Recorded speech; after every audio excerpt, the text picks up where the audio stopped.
Sandra, English is not my first language. I find myself struggling at times to communicate and be as understood as I need to be to make the most of that moment. Any tips for how to address that, whether it's through a video interview or through an in-person interview? Yes, number one, first and foremost, get coaching with Maxine. Um, Check. I'm writing some stuff down about answering this question. I have found for people where English is not their first language, when their brain is working, they will say, trying to think of the word. And it's not so much the language barriers, it is the uhs that tend to get in the way. So struggling to come up with the word that you're looking for may not be something that you can completely control, but you can control it more if you do more interview preparation. So if you've already seriously thought through all of the questions that could possibly come up, you'll already have the words for things on the tip of your tongue. And by the way, that's why some people think, well, the more experience that I have, the less interview prep I should need. No, it's actually the opposite, because you'll have so many things going through your head, so many scenarios. You've probably got 30 years of experience on a particular thing, and all these things are coming flushing into your mind. That's true for anybody, and they might get stuck in the uhs, which is one of the main reasons we do interview prep. Then you compound onto that the fact that you're searching for the right word. So I don't find accent really an issue. I think that with accent, certainly with the coaching that we do, we coach people to really work through that communication and just being able to take your time. And that really boils down to the same topic of being prepared. If you've thought through the scenarios and you've thought through your examples and you've practiced how you would word them out and you've practiced those words in your head, they're more on the tip of your tongue. So then the most important thing can happen that you need to do to get the job. And that is to stay in the moment. Mm.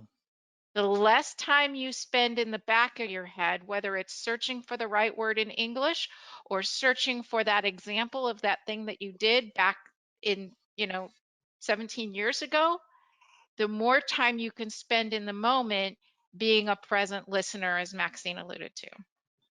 Terrific. Maxine, people are asking about my background.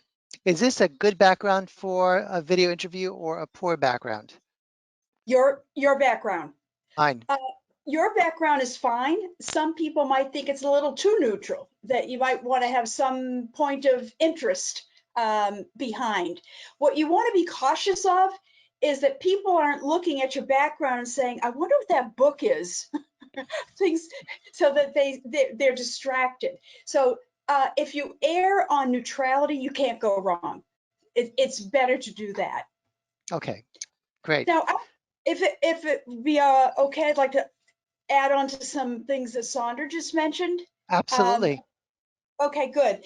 And I appreciate her bringing this up in terms of looking for words. I've worked with many, many people over the past 20 years for whom English is not their first language. So and finding it difficult and nerve-wracking. So the first thing that's the most important thing before you do an interview is breathe. Now, breathing will bring everything. That's it, Tony. That's what you want to have.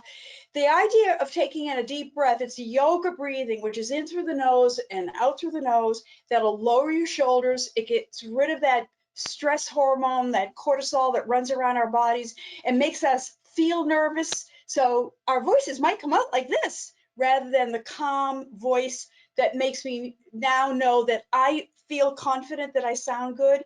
And I think the other people hear that as well. So that's the first thing is just to breathe it out. The second thing is, it is true that I've had many people tell me, I get nervous because English is not my first language. And I know that they have 10 or 15 words that they could say when I have 1 or 2 or 5. So I'm always nervous that I don't have many things to go to. Now, right away, if English is not your first language, remember that people will give you a pass for the fact that it's not. So you want to make sure you feel comfortable that people are not going to look at that initially and say, oh, I can't understand. So just remember, people are making the effort to make sure that they have a communication with you. So have that idea that there's a comfort level there. The other thing is that there's an expression called make the implicit explicit. So that would be, come back to that person and say, so that I'm clear, what you're asking me is. That's a good phrase for clarity for yourself. And that way you have a communication going back and forth.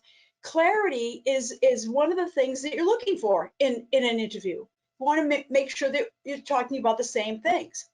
If you say something like, well, one of the things I want to look at is, I'm looking for the word. I'm not quite sure what the word is. It has something to do with the organizational development. Oh, that's what the word is. You can actually talk that out loud, and that person will usually in conversation say, oh, do you mean such and such?